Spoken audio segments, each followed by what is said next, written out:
Se avecinan nuevas negociaciones entre bancadas del Congreso con miras a capturar las entidades electorales. 31 legisladores de 4 bancadas, Fuerza Popular, Acción Popular, Avanza País y Alianza para el Progreso, suscribieron 6 proyectos de ley para modificar la Carta Magna. Proponen que las autoridades electorales, como el Jurado Nacional de Elecciones, se sometan a un antejuicio o juicio político.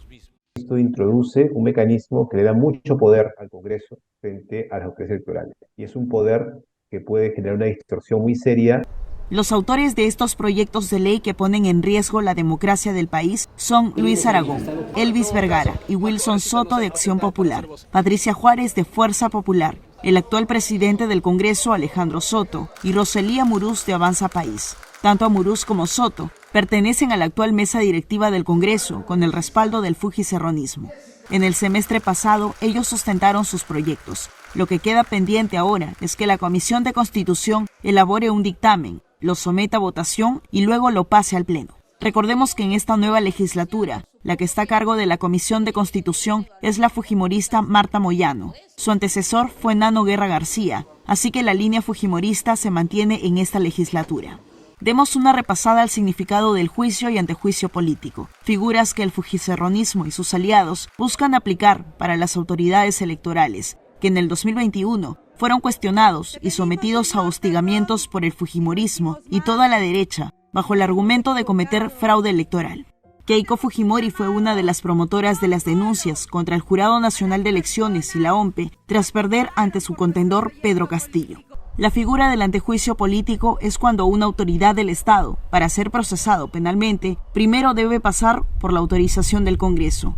El juicio político es, en cambio, cuando el Congreso tiene la libertad de acusar a un funcionario de manera directa por infringir la Constitución, sin pasar por el sistema de justicia. Esta es la más peligrosa para el politólogo Iván Lanegra. Porque puede ser objeto de arbitrariedad. En el caso de los jueces, puede tener sentido de que existe la figura del antejuicio, es decir, la figura de, antes de que sean acusados penalmente, el Congreso lo autoriza. Pero lo que no tiene sentido es que el Congreso pueda sancionar directamente, porque eso puede afectar la independencia de los jueces. Iván Lanegra alertó que los funcionarios sometidos a juicio político pueden sufrir alguna presión indebida al momento de tomar una decisión. Si bien ninguna autoridad está libre de ser objeto de investigación cuando existen indicios de faltas o irregularidades, lo que corresponde es iniciar un proceso. El problema es quién sanciona. O sea, ¿quién es el que hace esa labor de investigación y sanción? Tiene que ser una autoridad que no sea política. ¿Serán los padres de la patria los idóneos para determinar una sanción contra altos funcionarios sin el riesgo de que sus decisiones no sean políticas?